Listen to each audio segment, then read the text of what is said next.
وہ جو اگلا طبقہ نکلا جس کو ہم خوارج کے نام سے جانتے ہیں، وہ اور زیادہ بعض پہلوؤں سے غلو تک پہنچ گیا. تو یہاں سے سلسلہ شروع ہوا. اس کے بعد سے آپ پوری امت میں جب بھی کوئی انحراف پائیں گے تو وہاں یہی ملے گا کہ ما انا علیہ واصحابی کے معیار کو چھوڑا گیا. لہٰذا آج کے زمانے میں بھی اہل حق کو راستے سے بھٹکانے کے لیے اسی پرانے نسخے کا استعمال کیا جا رہا ہے، اور ان کا کام اپنے میں شمار ہونے والے بعض لوگ آسان کر رہے ہیں. خطرناک بات یہی ہے، تکلیف دہ بات یہی ہے کہ آج کچھ لوگ ان کو بھونپوں کے طور پر مل گئے ہیں جو باتیں علل اعلان کہنے کی ہمت وہ طبقہ نہیں کر سکتا تھا، یہ مولوی لوگ بیٹھ کر وہ کام کر رہے ہیں، وہ باتیں کہہ رہے ہیں. اور تشویشناک بات یہ ہے کہ ان کی وجہ سے بھی باقاعدہ گمراہی پھیلنے کا سلسلہ شروع ہو گیا ہے. لوگوں کے ذہن مسموم ہو رہے ہیں. آج ہم لوگوں کی علمی اور ایمانی کمزوری، اصل تو ایمانی کمزوری ہے، لیکن اس کے لیے ذریعہ ہوتا ہے صحیح علم. تو صحیح علم کی کمی کا یہ عالم ہے کہ عام مسلمان نہیں، جو مدرسوں میں نہیں آیا وہ مسلمان نہیں، بلکہ مدرسوں کے پڑھے ہوئے فضلاء وہ تک صحیح فکر کو سمجھنے کی صلاحیت سے خاصی بڑی تعداد میں عاری نظر آ رہے ہیں. اور وہ بھی گویا ایسے لوگوں کی باتوں کو سن کر بڑی آسانی سے یہ کہنے لگ رہے ہیں کہ صاحب یہ تو حوالوں سے بات کر رہے ہیں. وہ مولوی صاحب جو حضرت معاویہ رضی اللہ تعالیٰ عنہ کے بارے میں آج کل باتیں کرتے ہیں، ان کے سلسلے میں آپ لوگوں کے تبصرے دیکھیں تو یہ مدرسوں کے فضلاء کے تبصرے ہیں، سینکڑوں کے اور زیادہ کے، کہ وہ یہ کہتے ہیں کہ صاحب یہ تو حوالے سے بات کر رہے ہیں اور یہ جو مدلل بات کر رہے ہیں.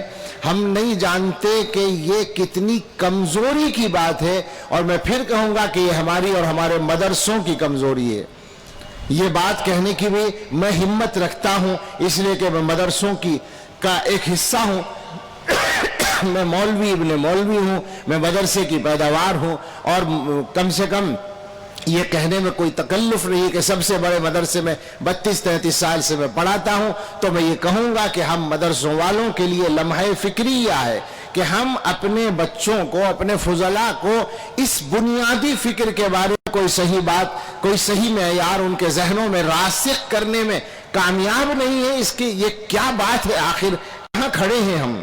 یعنی وہ اتنی بات نہیں سمجھتے جو امت میں پہلی صدی میں طے ہو گئی تھی، جس کی طرف میں اشارہ کر رہا تھا. میں اس کو دوبارہ کھل کر صاف کرتا ہوں کہ پہلی صدی میں جو حضرات ہیں تابعین، اور دوسری صدی میں تو اور زیادہ کھل کر، ان سب نے حضرات صحابہ رضی اللہ تعالیٰ عنہم کے مقام کے سلسلے میں ایک احاطہ کھینچ دیا ہے.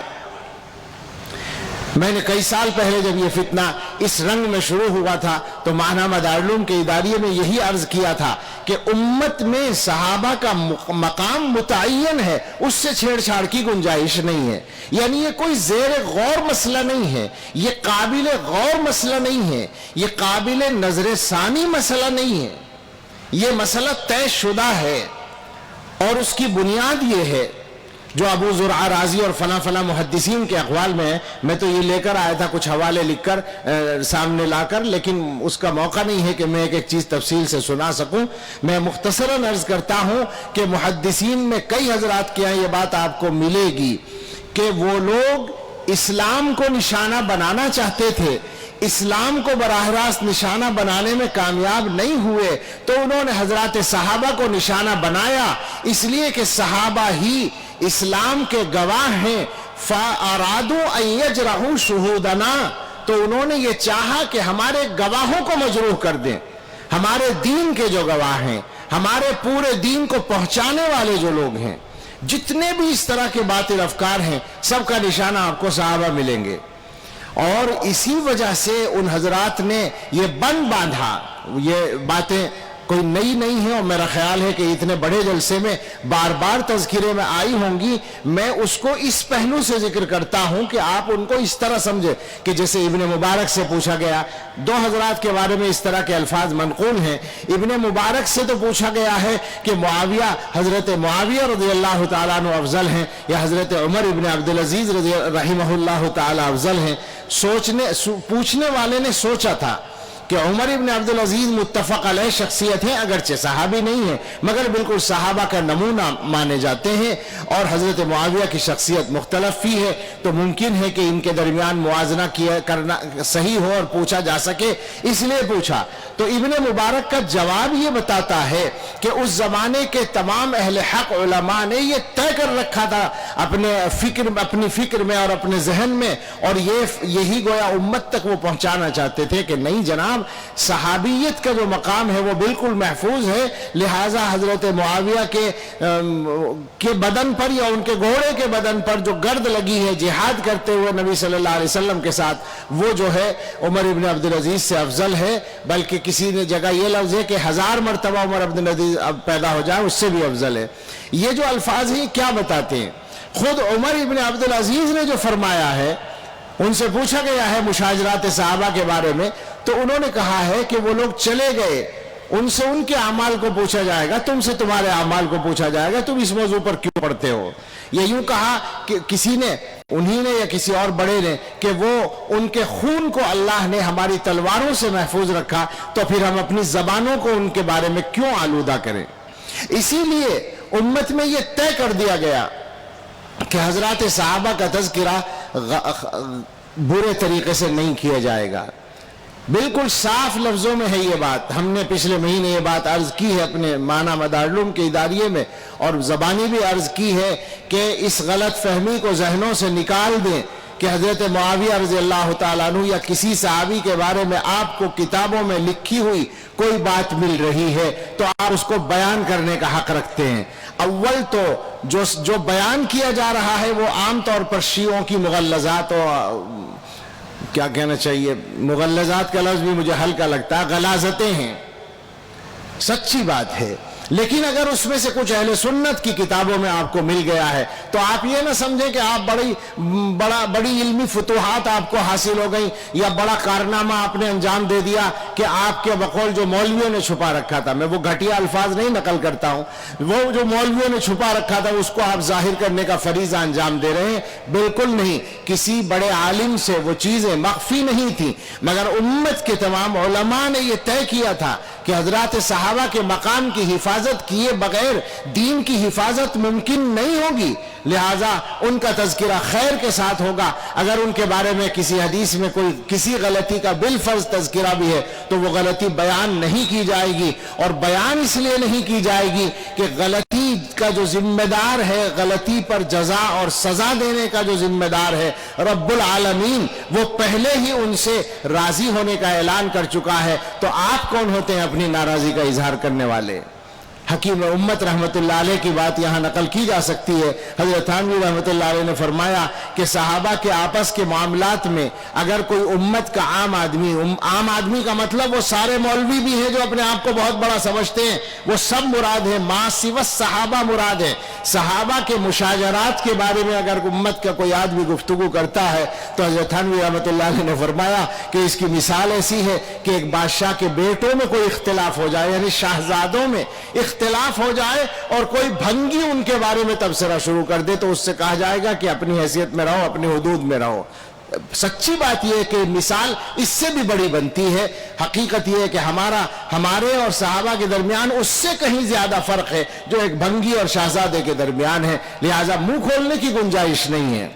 اور بڑی طاقت کے ساتھ آج کل سنایا جاتا ہے امام نسائی رحمت اللہ علیہ کا واقعہ کہ امام نسائی سے حضرت معاویہ رضی اللہ عنہ کی فضیلت بیان کرنے کے لیے کہا گیا تو انہوں نے کہا کہ صاحب ان کے لیے تو یہی کافی ہے کہ وہ چھوٹ جائیں، برابر سرابر، کیا الفاظ تھے وہ، اور اس پر پھر حملہ، اس کی وجہ سے ان پر حملہ ہوا اور اسی میں وہ شہید ہو گئے۔ بالکل ٹھیک ہے، یہ واقعہ اپنی جگہ، لیکن اسی کے ساتھ ساتھ امام نسائی رحمت اللہ علیہ کی بات جو علماء نے نقل کی ہے وہ یہ ہے کہ امام نسائی رحمت اللہ علیہ سے پوچھا گیا صحابہ کے سلسلے میں، خاص طور سے حضرت معاویہ ہی کے سلسلے میں، یہ الفاظ نقل کیے ہیں تہذیب الکمال سے، شیخ عوامہ کی ایک کتاب ہے اس میں نقل کیے ہیں، ان النسائی سئل عن معاویہ بن ابی سفیان صاحب رسول اللہ صلی اللہ علیہ وسلم، حضرت امام نسائی رحمت اللہ علیہ سے حضرت معاویہ ابن ابی سفیان رضی اللہ عنہما کے بارے میں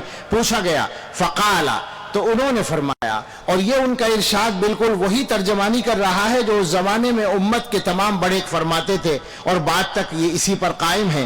فرمایا کہ انما الاسلام کدار لہا باب، اسلام ایک گھر کی طرح ہے جس کا ایک دروازہ ہے. فباب الاسلام الصحابۃ، ذرا سمجھیے گا تعبیر کی عمدگی کے ساتھ وہ کیا بتانا چاہتے ہیں. اسلام کا دروازہ صحابہ ہیں. فمن آذ الصحابۃ انما اراد الاسلام، جس نے صحابہ کو تکلیف پہنچائی اس کا نشانہ اسلام ہے. کمن نقر الباب انما یرید دخول الدار، جیسے وہ آدمی جو کسی دروازے کو کھٹکھٹائے تو اس کا مقصد اندر جانا ہے نا. تو صحابہ کے معاملے میں جو بول رہا ہے اس کا مقصد اسلام پر جا کے حملہ کرنا ہے. قال، آگے سنیے، یہ امام نسائی کے الفاظ ہیں. فرمایا فمن اراد معاویہ فانما اراد الصحابہ، جس نے معاویہ کو نشانہ بنایا حقیقت میں اس کا نشانہ صحابہ ہیں. تو گویا وہ یہ کہنا چاہتے ہیں کہ معاویہ چونکہ صحابی ہیں تو ان کو نشانہ بنانے والا، اس کو میں ذرا اردو میں کر کے کہہ دوں، یہ جو کہنا چاہتے ہیں منشا کیا ہے. منشا یہ ہے کہ مطلق صحابہ کے بارے میں بولنے کا آسانی سے منہ نہیں پڑے گا، یا یہ کہ ہمت نہیں ہوگی. تو وہ سوچتا ہے آدمی کہ آسان جو نشانہ اور آسان شکار حضرت معاویہ ہو سکتے ہیں رضی اللہ تعالیٰ عنہ، لہٰذا مطلق صحابہ کے بارے میں بات کرنے کے بجائے معاویہ رضی اللہ عنہ کے بارے میں بات کرتا ہے. جب وہ معاویہ رضی اللہ عنہ کے بارے میں بات کرے گا تو آپ سمجھ لیں کہ ایک عام آدمی کو اتنا میسج تو پہنچ جائے گا کہ معاویہ بھی صحابی ہیں اور صحابی ہونے کے باوجود ان کے اندر یہ اور یہ اور یہ اور یہ عیب ہے. تو صحابی کے بارے میں یہ باتیں سن کر آدمی یہ مان لے گا کہ صحابی ایسا بھی ہو سکتا ہے جس کے اندر یہ خرابیاں ہوں. حالانکہ حضرت معاویہ ان خرابیوں سے پاک ہیں، لیکن میں مان لوں کہ جو وہ کہہ رہے ہیں سننے والا کیا سمجھے گا کہ صحابی بھی ایسا ہو سکتا ہے. لہٰذا پھر آگے صحابہ کو مطعون کرنے کا سلسلہ آسان ہو جائے گا. یہ اصل میں ایک راستہ ہوتا ہے، یہ چور دروازہ ہوتا ہے حضرات صحابہ کو نشانہ بنانے کا. اس لیے اس زمانے میں ضرورت پڑی ہے کہ ان موضوعات پر بات کی جائے اور ان ظالموں کو جنہوں نے حضرت معاویہ رضی اللہ تعالیٰ عنہ سے صلح کرنے پر ابن رسول اللہ صلی اللہ علیہ وسلم، جن کو حضور نے اپنا بیٹا کہا، جن کو حضور نے سید کہا، حضرت حسن رضی اللہ تعالیٰ عنہ، ہم سب ان پر قربان ہو جائیں، ہمارے ماں باپ قربان ہو جائیں، ان کی شخصیت کو نشانہ بنایا گیا ان ظالموں کی طرف سے فقط اس لیے کہ انہوں نے حضرت معاویہ رضی اللہ تعالیٰ عنہ سے صلح کیوں کر ڈالی. تعجب کی بات ہے، حیرت کی بات ہے. آپ اندازہ کریں بغض صحابہ کی انتہا کا، آپ اندازہ کریں کہ جگر گوشے رسول کو سیدنا حسن ابن علی رضی اللہ تعالیٰ عنہما کو، عجیب باتیں ہیں. آپ سوچیں کہ یہ آل رسول اور اہل بیت کا نعرہ لگانے والے، اہل بیت کی محبت کے دعوے کرنے والے اپنی محبت میں سچے ہیں، اگر ان کو حضرت حسن رضی اللہ تعالیٰ عنہ کے فیصلے سے اختلاف ہے تو یہ سچے کیسے ہو سکتے ہیں؟ ان کے فیصلے پر اعتراض کر کے یہ اہل بیت کی محبت میں سچے کیسے ہو سکتے ہیں؟ بالکل جھوٹے لوگ ہیں. ان کے سامنے ہمیں کھول کر یہ بات کہنی ہے کہ سیدنا حسن ابن علی رضی اللہ تعالیٰ عنہما اللہ کے نبی صلی اللہ علیہ وسلم کی کہ جگر کا ٹکڑا ہے، اشبہ برسول اللہ صلی اللہ علیہ وسلم ہے. کیا شاندار محبوب شخصیت ہے ان کی. ان ظالموں نے تو ان کے کردار کو بھی مجروح کرنے کی کوشش کی ہے اور ان کے واقعات کو بگاڑ کر پیش کرنے کی کوشش کی ہے. کیسی شخصیت ہے. صدیق اکبر رضی اللہ تعالیٰ عنہ بیٹھے ہیں اور حضرت علی رضی اللہ عنہ بیٹھے ہیں اور وہاں حضرت حسن ہیں، تو صدیق اکبر مسکرا کر کہتے ہیں کہ یہ تو حضور سے مشابہ ہیں، جناب علی سے مشابہ نہیں ہے. حسن کی شکل تو رسول اللہ صلی اللہ علیہ وسلم سے ملتی ہے، ابا جان سے نہیں ملتی، حضرت علی رضی اللہ عنہ سے. اور اس بات پر حضرت علی رضی اللہ عنہ خوش ہو رہے ہیں اور ہنس رہے ہیں. ایسی مبارک شخصیت ہے کہ جن کو حضور نے چوما ہے، جن کے سر کو چوما ہے، جن کی پیشانی کو چوما ہے، جن کے رخساروں کو چوما ہے، جن کو گود میں بٹھا کر منبر پر خطبے دیے ہیں اللہ کے رسول صلی اللہ علیہ وسلم نے، اور جن کو چھوٹی سی عمر میں، چند سال کی عمر میں حضور علیہ الصلوۃ والسلام نے جن کو یہ سند دی ہے کہ نبنی ہادہ سید، یہ میرا بیٹا سردار ہے۔ جناب علی سید کہنے کا موقع اسی سردار کی برکت سے ملا ہے، یہ لفظ ہی ملا ہے ان کی برکت سے۔ جو اپنے آپ کو سادات سادات کہتے ہیں، منہ بھر بھر کہتے، تھکتے نہیں ہیں، ان کو پتا ہونا چاہیے کہ یہ لفظ سید بھی حضرت حسن کی برکت سے ملا ہے، اور ان کے لیے سید کا لفظ صلح کی برکت سے بولا گیا ہے۔ حضور علیہ الصلوۃ والسلام نے دونوں باتیں ایک ساتھ کہی ہیں کہ یہ میرا بیٹا سردار ہے، اور اللہ امید ہے کہ اس کے ذریعے سے مسلمانوں کے دو گروہ، مسلمانوں کے، ایک مسلمان اور ایک کافر نہیں، دو گروہ، دونوں مسلمان، یعنی گویا جماعت علی اور جماعت معاویہ رضی اللہ عنہما۔ بے شک ہمارا مذہب ہے، مسلک ہے، رائے ہے، نظریہ ہے، پختہ نظریہ ہے کہ وہاں حضرت معاویہ رضی اللہ عنہ اجتہادی غلطی پر ہیں، حضرت علی رضی اللہ عنہ صحیح رائے پر ہیں، لیکن من المسلمین دونوں جماعتیں مسلمانوں کی ہیں۔ ان دو جماعتوں کے درمیان اللہ اس بچے کے ذریعے صلح کرائے گا۔ یہ مقام ہے حضرت حسن رضی اللہ تعالیٰ عنہ کا۔ اور اگر کچھ لوگوں کو یہ خیال ہو کہ ہمیں اہل بیت کے سلسلے میں ہمارے دلوں میں ویسی محبت نہیں ہے، تو ہم سب کی طرف سے اعلان کرتے ہیں، یہ گناہگار بندہ، ادنا طالب علم، دارالعلوم دیوبند کا چھوٹا سا مدرس اور دارالعلوم دیوبند کو ماننے والی پوری جماعت دنیا بھر میں پھیلی ہوئی، اس فکر پر چلنے والی اور اس فکر سے متفق رہنے والی جماعت، ان سب کی طرف سے ہم اعلان کرتے ہیں کہ ہم اہل بیت کی محبت پر جیتے اور مرتے ہیں۔ ہم اہل بیت کی محبت کا، ان کی پاکیزگی کا، ان کی طہارت کا عقیدہ رکھتے ہیں۔ مجھے اچانک ابھی یاد آ گئے وہ الفاظ جو میں نے اپنے ایک بزرگ حضرت امام ربانی حضرت گنگوہی رحمۃ اللہ علیہ کے پوتے حضرت مولانا حکیم عبدالرشید محمود عرف حکیم ننو میاں رحمۃ اللہ علیہ سے سنے تھے۔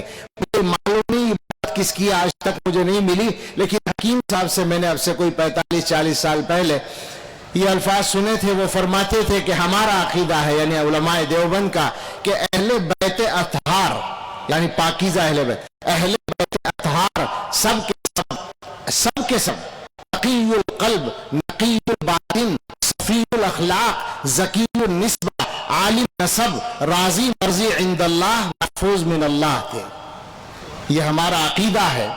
ہم بالکل اس ذمہ دارانہ اسٹیج سے یہ اعلان کرتے ہیں کہ حضرت حسن رضی اللہ تعالیٰ عنہ ہمارے سر کا تاج ہے۔ ہمارا سر کیا حیثیت رکھتا ہے کہ وہ ہمارے سر کے تاج بنے؟ ہمیں تو ان کے قدموں کی دھول کو اپنے تاج میں رکھنے کا ہمارے بڑے سے بڑے آدمی کو موقع مل جائے تو اس کی سعادت کے لیے بہت ہے۔ اور جب یہ بات ہے تو حضرت حسن رضی اللہ تعالیٰ عنہ کی فضیلتیں دو ہیں، ایک یہ کہ وہ جسد رسول کا حصہ ہیں بالواسطہ، اور دوسرے یہ کہ وہ حضور علیہ الصلوۃ والسلام کی زیارت سے مشرف ہیں۔ تو جناب عالی یہ شرف تو حضرت معاویہ رضی اللہ تعالیٰ عنہ کو اور زیادہ مضبوطی کے ساتھ حاصل ہے کہ ان کو صحبت رسول صلی اللہ علیہ وسلم ملی ہے، انہیں کتابت کاتب رسول ہونے کا شرف حاصل ہوا ہے، اور کتابت وحی بھی ثابت ہے۔ بہت سارے محدثین نے اس کی صراحت کی ہے، اس پر باقاعدہ آج کل باتیں ہو رہی ہیں، ہر خوبی کو ان سے نفی کرنے کی کوشش ہو رہی ہے۔ بہرحال مجھے شاید اتنی بات بھی کرنا مناسب تھا یا نہیں، دیر ہو گئی، تقریباً آدھے گھنٹے کے قریب۔ میں معذرت کے ساتھ اپنی بات ختم کرتا ہوں۔ مجھے امید ہے کہ اور علماء نے اس موضوع پر سیر حاصل باتیں کی ہوں گی، اور مولانا یحییٰ صاحب کی بات مزید اطمینان و تشفی کا باعث ہوگی۔ اللہ تعالیٰ سے دعا کریں، اور صرف دعا ہی نہ کریں، دعا تو ہر وقت کرنے کی ضرورت ہے، لیکن دعا سے پہلے یہ دنیا دار الاسباب ہے، اسباب اختیار کرنے بھی ضروری ہوتے ہیں۔ اللہ سے دعا کریں ہدایت پر قائم رہنے کی، اللہ سے دعا کریں لوگوں کے گمراہی سے بچے رہنے کی، اور اس کے لیے اس اسباب کی دنیا میں جو محنت کر سکتے ہوں ہم سب اپنے اپنے حصے کا وہ کام ضرور کریں۔ اللہ ہمیں توفیق عطا فرمائے، اور اس کانفرنس کو اللہ تعالیٰ اس سلسلے میں بھی کوئی باقاعدہ اور بامقصد اور منظم کام شروع ہونے کا ذریعہ بنا دے۔ اللہ تعالیٰ اس کانفرنس کے منتظمین کو ہماری طرف سے جزائے خیر عطا فرمائے، اور اس کو اپنی بارگاہ میں قبول فرمائے۔ اور اللہ کی بارگاہ میں جب کوئی چیز قبول ہوتی ہے تو وہ نافع بن جاتی ہے، اللہ نافع بنا دے، اور ہم سب کی اور ہمارے نسلوں اور تمام مسلمانوں کی ہر گمراہی سے حفاظت فرمائے۔ آمین۔ وآخر دعوانا ان الحمدللہ رب العالمین۔ جزاک اللہ، بہت مفید اور قیمتی باتیں آپ کے سامنے آئیں۔ اب ہمارے آج کے آخری مہمان مقرر ہیں آپ سب نیت کریں کہ بیٹھیں گے اور دعا کے بعد جائیں گے. ہم گزارش کریں گے مفسر قرآن حضرت مولانا یحییٰ نعمانی دامت برکاتہم العالیہ سے کہ حضرت تشریف لائیں اور اپنے بیان سے ہم سامعین کو مستفیض فرمائیں.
کتنے منٹ؟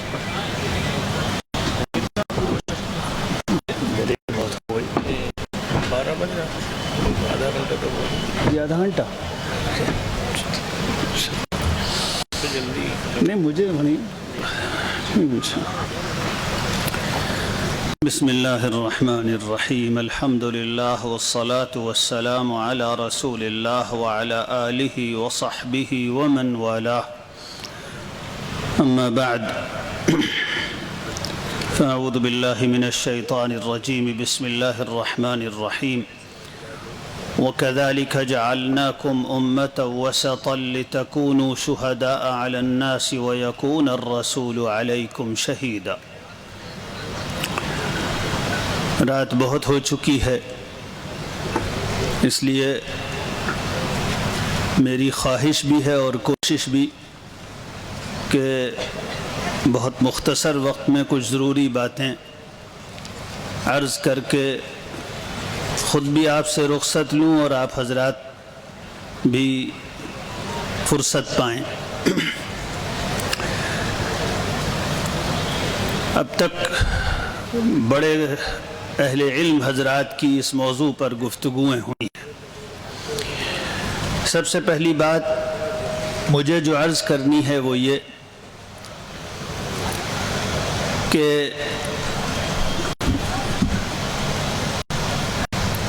یہ بات رسول اللہ صلی اللہ علیہ وسلم اور قرآن کی طرف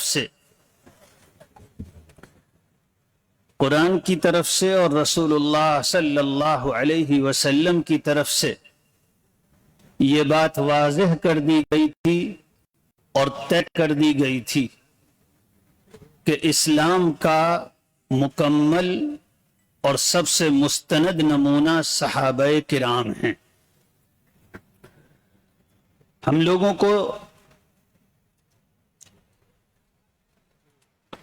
حق پر چلنے کے سلسلے میں موٹی موٹی باتیں سمجھنی بھی چاہیے اور یاد رکھنی چاہیے. تو یہ بات یاد رہنی چاہیے کہ قرآن مجید نے طے کیا تھا کہ اسلام کا مستند نمونہ صحابہ کرام ہے. ایک دو نہیں، بہت سی آیتوں میں قرآن نے صحابہ کی اس طور پر تعریف کی ہے کہ یہ لوگ اللہ کے دین کے مکمل نمونہ ہیں. یہ آیت ابھی میں نے پڑھی سورہ بقرہ میں، اللہ تعالیٰ صحابہ کرام کو مخاطب کر کے کہہ رہا ہے. پھر میں دوبارہ دہراتا ہوں، اس کو سمجھیے. اللہ تعالیٰ صحابہ کو مخاطب کر کے کہہ رہا ہے ہم نے تم کو سب سے اچھی جماعت بنایا ہے. وَكَذَلِكَ جَعَلْنَاكُمْ أُمَّةً وَسَطًا, ہم نے تم کو سب سے اچھی امت بنایا ہے. تو جس جماعت کو قرآن کہے کہ تم سب سے اچھی جماعت ہو، اس جماعت کو جو لوگ یہ کہتے ہیں کہ صحابہ کی جماعت انسانی تاریخ کی سب سے بری جماعت ہے، سب سے بڑے کافر، سب سے بڑے حق کے دشمن، سب سے بڑے منافق، سب سے زیادہ اللہ اور اس کے رسول کی نگاہ میں مبغوض جو لوگ، ان لوگوں کو یہ کہیں جن کو قرآن نے کہا کہ یہ سب سے اچھی جماعت ہیں، ہم کو ان کے بارے میں کچھ کہنے کی ضرورت نہیں، قرآن نے ہی ان کا فیصلہ کر دیا ہے. دوسری بات مجھے یہ عرض کرنی ہے، اور یہ بات میں بہت اطمینان کے ساتھ کہہ سکتا ہوں، پورے یقین کے ساتھ، کہ آپ پوری گارنٹی سے یہ بات کہہ سکتے ہیں کہ حضرت معاویہ رضی اللہ عنہ کی مذمت کے سلسلے میں جو روایت بھی ملے گی وہ جھوٹی ہوگی، ہو ہی نہیں سکتی صحیح. یہ محدثین کرام کا فیصلہ ہے، پورا جانچ لیا گیا، پرکھ لیا گیا، ساری روایتوں کو کی تحقیق کر لی گئی، ایک بھی معتبر روایت حضرت معاویہ رضی اللہ عنہ کی مذمت میں نہیں پائی گئی. حضرت امام ابن القیم رحمت اللہ علیہ اپنی کتاب المنار المنیف میں لکھتے ہیں وَكُلُّ حَدِيثٍ فِي ذَمِّ مُعَاوِيَةَ كِذْبٌ، حضرت معاویہ کی مذمت میں جو روایت بھی ہے جھوٹی ہے اور موضوع ہے. اور یہ بات وہ صرف اپنی طرف سے نہیں کہہ رہے بلکہ محدثین تحقیق کر کے فارغ ہو چکے ہیں، اور یہ طالب علم آپ کے سامنے اپنے وسیع مطالعے اور تحقیق کی روشنی میں پورے اطمینان کے ساتھ کہتا ہے ہر وہ روایت جو حضرت معاویہ رضی اللہ عنہ کی طرف کوئی ایسی بات منسوب کرتی ہے جو دین کے اخلاق کے خلاف ہو، آپ اطمینان سے کہہ سکتے ہیں کہ وہ روایت صحیح نہیں ہو سکتی، موضوع ہوگی، منقطع ہوگی، منکر ہوگی، اور صحیح روایات کے خلاف ہونے کی وجہ سے یقیناً غلط ہے. آپ یہ بات پورے اطمینان سے کہہ سکتے ہیں، اور پھر جب آپ جا کر تحقیق کریں گے اس کی سند وغیرہ کے سلسلے میں تو آپ کو یقیناً مل جائے گا کہ یہ موضوع روایت ہے. دو باتیں. تیسری بات مجھے یہ میں چاہتا ہوں وقت بچاؤں، اس لیے بالکل پوائنٹس کی شکل میں چند باتیں عرض کرتا ہوں، اللہ کرے آپ حضرات محفوظ رکھ سکیں. تیسری بات جس کی طرف حضرت مولانا محمد سلمان صاحب بجنوری دامت برکاتہم نے اشارہ فرمایا، میں تھوڑی سی وضاحت کے ساتھ کہتا ہوں. حضرت معاویہ رضی اللہ عنہ کے بارے میں کوئی شخص اگر یہ کہتا ہے کہ معاذ اللہ وہ کوئی بہت برے شخص تھے، ظالم تھے، انہوں نے اسلام کو نقصان پہنچایا وغیرہ ذالک، تو اس کا مطلب وہ سب سے پہلے حضرت حسن رضی اللہ عنہ کو برا کہہ رہا ہے، اور ان کو یہ کہہ رہا ہے کہ ان کے دل میں ایمان کی کمزوری تھی اور انہوں نے اسلام کو اور مسلمانوں کو ایک بہت نامناسب شخص کے ہاتھ میں اسلام کی قسمت دے دی. حضرت حسن کوئی مجبور نہیں تھے. جس وقت حضرت حسن رضی، آپ حضرات نے اب تک بار بار سنا کہ حضرت حسن رضی اللہ عنہ نے حضرت معاویہ رضی اللہ عنہ سے صلح کر کے اپنی حصے کی حکومت بھی حضرت معاویہ کو دے دی اور طے کر دیا کہ حضرت معاویہ ہی اب اسلام کی امت کے قائد اور رہنما ہوں گے اور دینی کاموں کو بھی انجام دیں گے اور مسلمانوں کے دنیاوی کاموں کی بھی نمائندگی وہی کریں گے. گویا حضرت حسن رضی اللہ عنہ نے حضرت معاویہ کے سپرد خلافت کی، اور مجبوری میں بالکل نہیں کی. جو لوگ یہ کہتے ہیں کہ مجبوری میں کی، وہ کھلا ہوا جھوٹ بول رہے ہیں، واضح طور پر غلط بات کہہ رہے ہیں. صحیح بخاری وغیرہ کی روایات بے شمار موجود ہیں کہ جس وقت حضرت حسن رضی اللہ عنہ نے حضرت معاویہ سے صلح کی اور ان کو حکومت سپرد کی اور خود حکومت سے تنازل اختیار کیا، ریزائن کیا. جس وقت حضرت حسن نے یہ کام کیا اس وقت حضرت حسن کے پاس ہزاروں نہیں ہو سکتا ہے 2-3 لاکھ کی تعداد میں فوج ہو. بہت طاقتور وہ تھے حضرت حسن اس وقت. بڑی فوجیں ان کے پاس تھی, اسلحہ ان کے پاس تھا, مال ان کے پاس تھا, اور بہت بڑا علاقہ, کوئی چھوٹی موٹی ریاست نہیں. پورا عراق ان کے پاس تھا, پورا ایران ان کے پاس تھا, پورا افغانستان ان کے پاس تھا. ان کی حکومت کراچی تک پہنچی ہوئی اور ملتان تک پہنچے ہوئی تھی. اور دوسری طرف ان کے پاس آرمینیا تھا, اور ان کے پاس افغانستان کے شمال کی وہ ساری ریاستیں جو اس وقت سینٹرل ایشیا کی ریاستیں کہلاتی ہیں. اتنا بڑا ملک حضرت حسن کے پاس تھا, اور ہزار کی تعداد کی فوج تھی.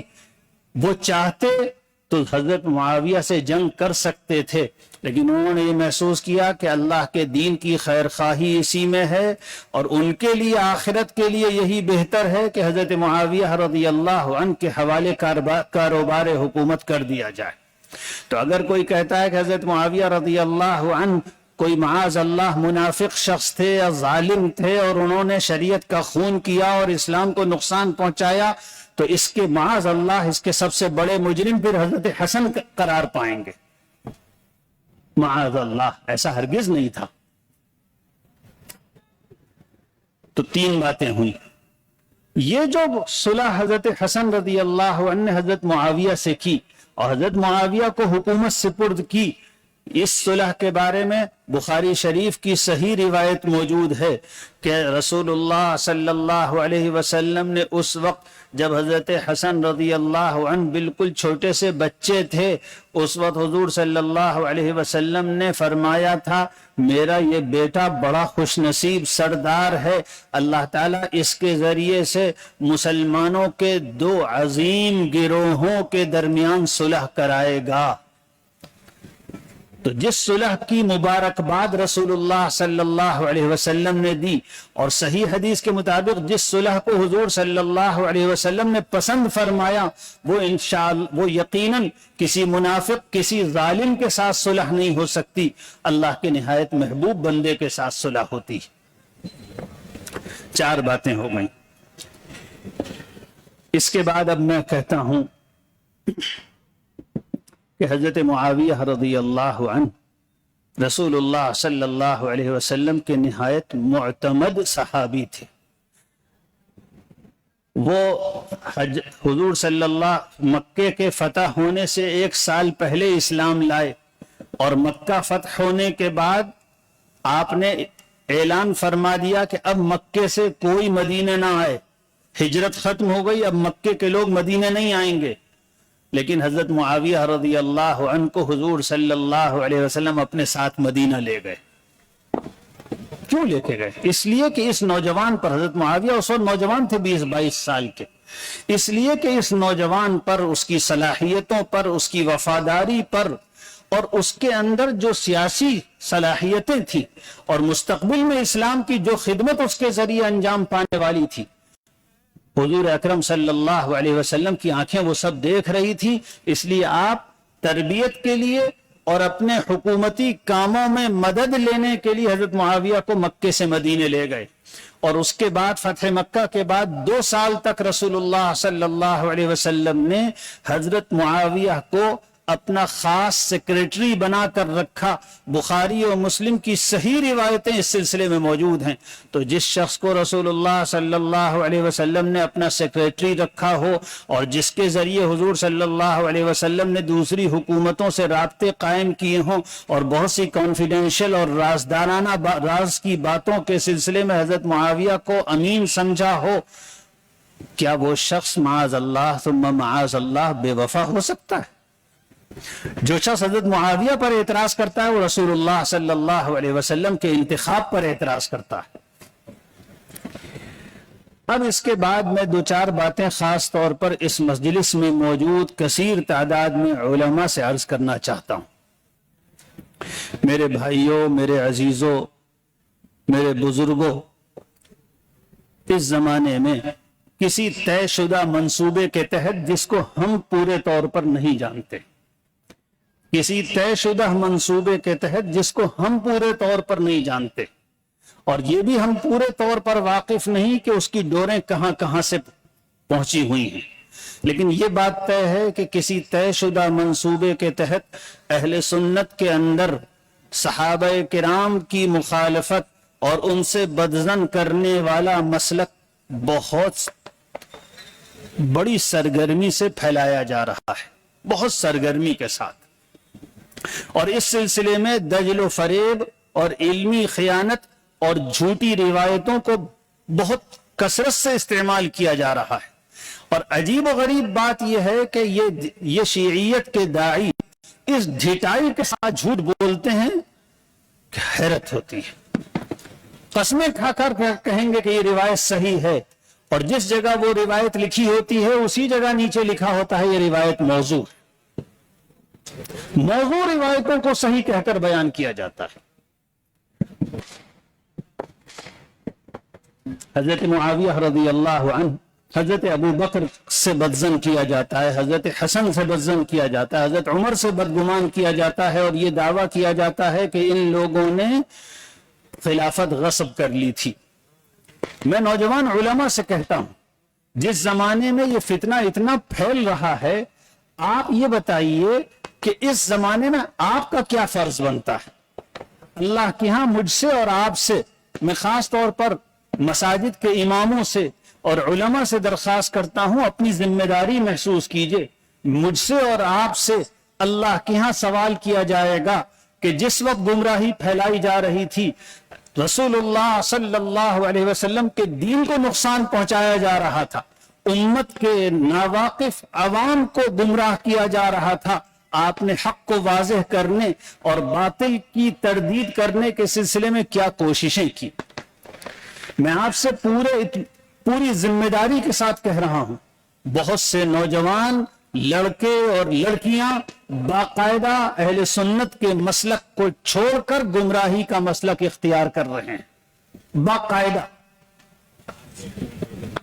اور یہی نہیں کہ گمراہی کا مسلک اور یہ گمراہی، میں نے ابھی ایک مجلس میں حضرت مولانا سلمان صاحب سے بھی یہ بات کہی، صرف یہ نہیں ہے کہ صحابہ کرام کو برا بھلا کہہ رہے ہیں، بلکہ حق مسلک کو چھوڑ کر وہ مسلک علانیہ اختیار کر رہے ہیں جس میں سارے صحابہ کرام کو کافر اور منافق کہا جاتا ہے۔ تو میری اور آپ کی ذمہ داری کیا ہے؟ میں آپ سے عرض کرتا ہوں، ہم سب واقف ہیں کہ یہ فتنہ بہت تیزی کے ساتھ سوشل میڈیا کے ذریعے پھیل رہا ہے۔ علماء کی ذمہ داری، خاص طور پر نوجوان علماء کی ذمہ داری ہے، علم اور تحقیق کے راستے سے فتنے کا مقابلہ کریں۔ علم اور تحقیق کے راستے سے پڑھیے، مطالعہ کیجئے، بہت سنجیدگی کے ساتھ، بغیر کسی غصے کے، بہت سنجیدہ دلائل کی روشنی میں بتائیے کہ شیعیت ایک بالکل بے اصل مذہب ہے۔ آپ بتائیے کہ جو اعتراضات صحابہ کرام پر کیے جاتے ہیں وہ سب روایتیں ضعیف اور موضوع اور خود رافضی راویوں کی گھڑی ہوئی ہیں۔ آپ کے پاس سب کچھ موجود ہے، لیکن ضرورت ہے اس بات کی، آپ علم اور تحقیق کے راستے سے میدان میں جائیے۔ ہمارے لوگ، حضرت مولانا سلمان صاحب نے بھی اپنی بڑی سنجیدگی کے ساتھ، تواضع کے ساتھ فرمایا، میں بھی عرض کرتا ہوں، ہمارے نوجوان علماء علم اور تحقیق کے عادی نہیں رہے۔ میرے بھائیوں، حق کا دفاع تو پڑھ لکھ کر ہی ہوگا، تحقیق تو کیجئے۔ گمراہیوں کا سیلاب آ رہا ہے، دجل و فریب سے دلائل دیے جا رہے ہیں، ہم آپ تحقیق بھی نہیں کرتے، پڑھنے کے لیے بھی تیار نہیں۔ میں آپ سے پوری ذمہ داری کے ساتھ کہتا ہوں، اللہ سبحانہ و تعالی نے حق کو غیر واضح نہیں چھوڑا ہے۔ آپ قرآن کا تحقیقی مطالعہ کیجئے، آپ رسول اللہ صلی اللہ علیہ وسلم کی احادیث کا مطالعہ کیجئے، آپ کے پاس حق کے دلائل کی وہ طاقت ہوگی کہ اس کے سامنے باطل ٹک نہیں پائے گا۔ بل نقذف بالحق علی الباطل فیدمغه فاذا هو زاهق۔ ہر وقت کے لیے اللہ کا وعدہ ہے، اللہ کا وعدہ ہے، لیکن پڑھنا تو پڑے گا۔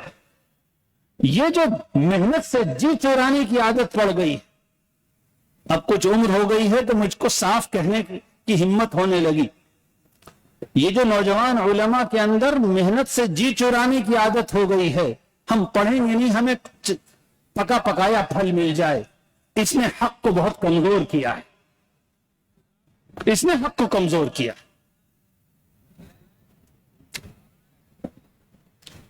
تو ہر آدمی کوشش کرے، یہ فتنہ نوجوانوں کے اندر اس سوشل میڈیا کے ذریعے پھیل رہا ہے۔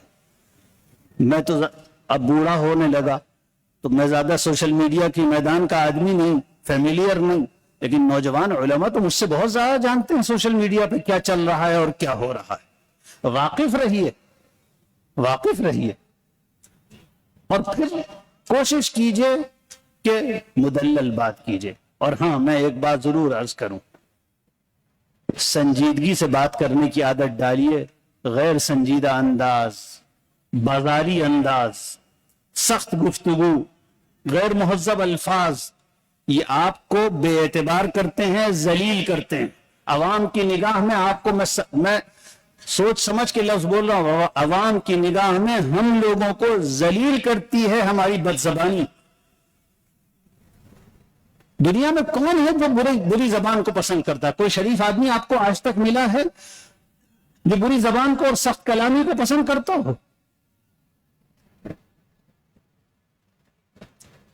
تحمل سے کام لیجئے، شریفانہ انداز اختیار کیجئے، مدلل اور طاقتور گفتگو کیجئے، دلائل کی زبان میں گفتگو کیجئے، اور اگر حق کا مخالف بد زبانی پر اتر بھی آئے تو قرآن نے آپ سے کہا ہے وَإِذَا خَاطَبَهُمُ الْجَاهِلُونَ قَالُوا سَلَامًا۔ قرآن نہیں پڑھتے آپ؟ کیا کہا تھا قرآن نے؟ یہود سے بھی اگر گفتگو ہو تو کہا تھا وَجَادِلْهُمْ بِالَّتِي هِيَ أَحْسَنُ، خوبصورت گفتگو سے بحث کیا کرو۔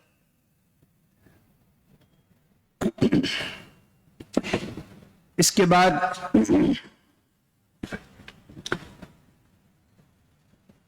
ایک بہت اہم بات، چونکہ مسئلہ صرف کچھ علمی غلط فہمیوں کا نہیں ہے بلکہ ایک منظم بہت وسیع پیمانے پر پورے عالم اسلام میں شیعیت کی دعوت بہت تیزی کے ساتھ پھیلائی جا رہی ہے پوری دنیا میں، یورپ میں بھی، ہندوستان میں بھی، پاکستان میں بھی، بنگلہ دیش میں بھی، اور عرب ممالک میں بھی، سعودی عرب میں بھی باقاعدہ ان کے داعی موجود ہیں اور کھل کے دعوت شیعی مذہب کی دعوت دے رہے ہیں۔ جب ایسی صورتحال ہے تو آپ ایک کام یہ بھی کیجئے، نوجوان علماء ایک کام یہ بھی کریں کہ عوام کو بتلائیں کہ شیعہ مذہب ہے کیا۔ صرف یہ نہ ہو کہ آپ خالی دفاع کرتے رہیں، آپ بتائیں تو کہ شیعہ مذہب ہے کیا، جس مذہب کا سب سے بنیادی عقیدہ جس پر اس کا کل دار و مدار ہے وہ عقیدہ امامت ہے، جس کی طرف کوئی اشارہ تک قرآن میں نہیں پایا جاتا، کوئی اشارہ رسول اللہ صلی اللہ علیہ وسلم کی احادیث میں نہیں پایا جاتا، ایک بالکل بے بنیاد عقیدہ گڑھ لیا گیا ہے۔ آپ اس کا تعارف کرائیے کہ عقیدہ امامت ہے کیا۔ شیعہ مذہب میں اماموں کو نبیوں سے بڑا درجہ دیا گیا ہے، ان کے اوپر کتابیں اترتی ہیں، ان کے اوپر فرشتے نازل ہوتے ہیں، ان کو امام ماننا نجات کے لیے اور جہنم سے بچنے کے لیے اسی طرح فرض اور ضروری اور شرط ہے جس طرح رسول اللہ صلی اللہ علیہ وسلم کو نبی ماننا ضروری ہے، اور آپ کو نبی مانے بغیر کوئی مومن نہیں ہو سکتا، اسی طرح شیعہ مذہب میں اماموں کو امام مانے بغیر کوئی مومن نہیں ہو سکتا۔ اور بے دلیل بات ہے، آپ بتائیے کہ اس مذہب میں قرآن مجید کی تحریف کا عقیدہ ہے، صحیح ترین کتابوں میں ہزاروں روایتیں موجود ہیں، ان کتابوں میں جن کا ان کے یہاں اس سے بڑی حیثیت ہے جیسی حیثیت آپ کے یہاں صحیح بخاری کی ہے۔ صحیح بخاری سے زیادہ اہمیت رکھنے والی کتاب ہے اصول کافی اور فروع کافی، اس میں ہزاروں روایتیں ہیں کہ یہ قرآن وہ قرآن نہیں ہے جو رسول اللہ صلی اللہ علیہ وسلم پر نازل ہوا تھا، اس میں تحریف ہو گئی ہے۔ تو جو قوم اور جو مذہب قرآن پر بھی ایمان نہیں رکھتی، نوجوان اس کے ہاتھوں گمراہ ہو رہے ہیں۔ اسی طریقے سے بتائیے کہ اس مذہب کے باطل افکار اور مزید کیا کیا ہے، تقیہ، کتمان، متعہ، سب تعارف کرائیے لیکن تہذیب کے دائرے میں، نرم الفاظ میں، اور صاف صاف کہیے ہمارا مقصد کسی کی دل آزاری اور کسی کا دل دکھانا نہیں ہے، ہم صرف حق کی تلاش چاہتے ہیں، ہم حق بیان کرنا چاہتے ہیں، ہم جس طرح اہل سنت کو دعوت دے رہے ہیں اسی طرح ہم ہر شیعہ مذہب کے انسان کو بھی دعوت دے رہے ہیں، حق کو قبول کرو، حق ہماری میراث نہیں ہے، حق اللہ کا دین ہے، اور ہر انسان اس حق کی اتباع کا مأمور بھی ہے اور مستحق بھی ہے، اس طرح بات کیجئے۔ ایک بات اور اس سلسلے میں عرض کرتا ہوں، شیعیت کے تعارف کے لیے اور خود شیعیت سے واقف ہونے کے لیے بالکل ایک کتاب کافی ہے، حضرت مولانا منظور نعمانی رحمۃ اللہ علیہ کی وہ شہرِ آفاق کتاب، جس سے زیادہ غالباً گزشتہ زمانے میں اردو کی کوئی دینی کتاب چھپی اور مقبول نہیں ہوئی ہے۔ چند مہینے میں وہ لاکھوں کی تعداد میں اللہ تعالیٰ نے اس کو پھیلا دیا تھا۔ وہ کتاب شیعیت کے تعارف کے لیے بالکل کافی ہے، ہر نوجوان عالم اس کو ڈاؤن لوڈ کرے، اس کو پڑھے اور اس کی روشنی میں عوام کے لیے جمعے میں بیانات کرے۔ جمعے میں کبھی کبھی شیعہ مذہب کا تعارف ہو جائے لیکن بہت سنجیدگی کے ساتھ، عوام کو لگے کہ بہت سنجیدگی کے ساتھ حق بیان کیا جا رہا ہے۔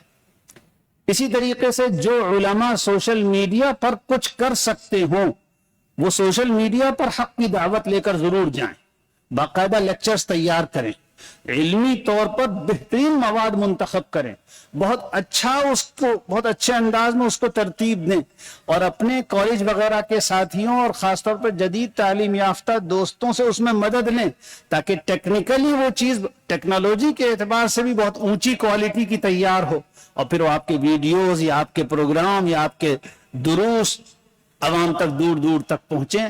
ہر شخص اس سلسلے میں اپنی ذمہ داری کو ادا کرے۔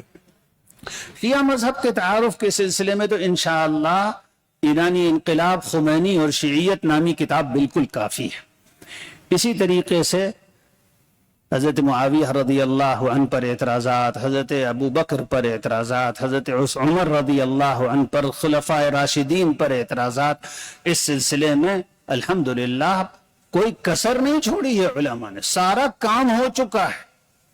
اور اس وقت بھی عالم عرب کی بہت سی ایسی ویب سائٹس ہیں جو شیعیت کے سلسلے میں بھرپور علمی مواد رکھتی ہیں۔ عالم عرب میں بہت کام ہے، آپ کا کام صرف اتنا ہے کہ آپ سرچ کیجئے، پڑھیے اور اس کے بعد اس مواد کو آسان زبان میں عوام تک پہنچا دیجئے۔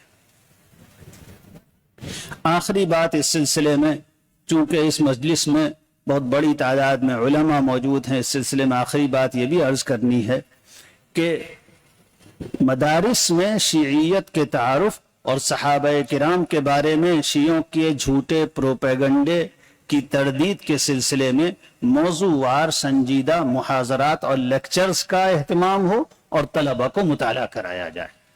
باقاعدہ ہر مدرسے کا کسی استاد کو ایک موضوع دے دیا جائے، مثلا حضرت ابو بکر کی خلافت کا واقعہ، حضرت عمر پر شیعوں کے بعض اعتراضات، حضرت معاویہ پر اعتراضات، شیعی عقائد کا تعارف، ایسے موضوعات دے کر اس پر طلبہ میں لیکچرز کرائے جائیں اور طلبہ سے مقالے لکھوائے جائیں۔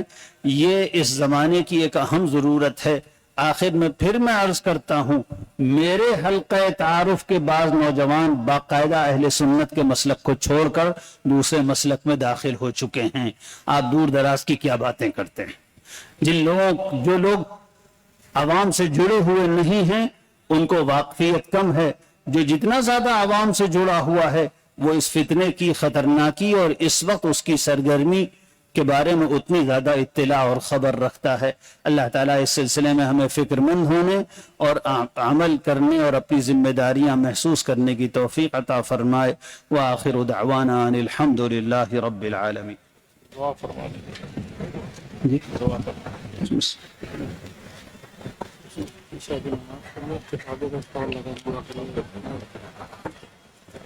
جی کوئی اعلان کرنا کر دیجیے۔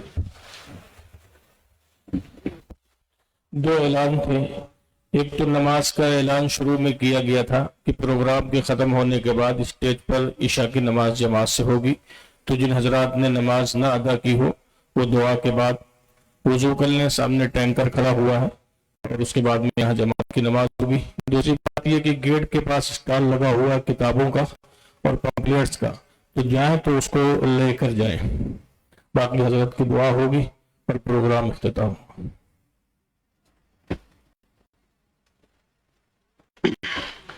سبحان اللہ وبحمدہ سبحانک اللہم وبحمدک نشہد ان لا الہ الا انت نستغفرک ونتوب الیک. ربنا آتنا فی الدنیا حسنہ وفی الآخرة حسنہ وقنا عذاب النار. ربنا لا تجعل في قلوبنا غلا للذين آمنوا ربنا إنك رؤوف رحيم. اللهم إنا نسألك الهدى والتقى والعفاف والغنى ونعوذ بك من سخطك والنار. اے اللہ ہم آپ کے بندے آپ کے حضور میں حاضر ہیں, اقرار کرتے ہیں ہم گنہگار ہیں, ہم سیاہ کار ہیں. اے اللہ ہمارے گناہوں کو معاف فرما, اے اللہ ہمارے گناہوں کو معاف فرما. اے اللہ سب لوگوں کو سچائیاں ماننے کی اور سچے راستے پر چلنے کی توفیق عطا فرما. اے اللہ ہر انسان کو سچائی کے راستے پر چلنے کی توفیق عطا فرما. اے اللہ ہر فتنے سے ہم کو محفوظ فرما, ہر گمراہی سے ہم کو محفوظ فرما. اے اللہ ہم آپ سے دنیا کا خیر بھی مانگتے ہیں اور دین کا خیر بھی مانگتے ہیں. اے اللہ ہر خیر ہمیں عطا فرما اور ہر طرح کے شر سے ہماری حفاظت فرما. رب اغفر وارحم وانت خیر الراحمین. وصلی اللہ وسلم علی خیر خلقہ محمد وعلی آلہ وصحبہ اجمعین برحمتک یا ارحم الراحمین.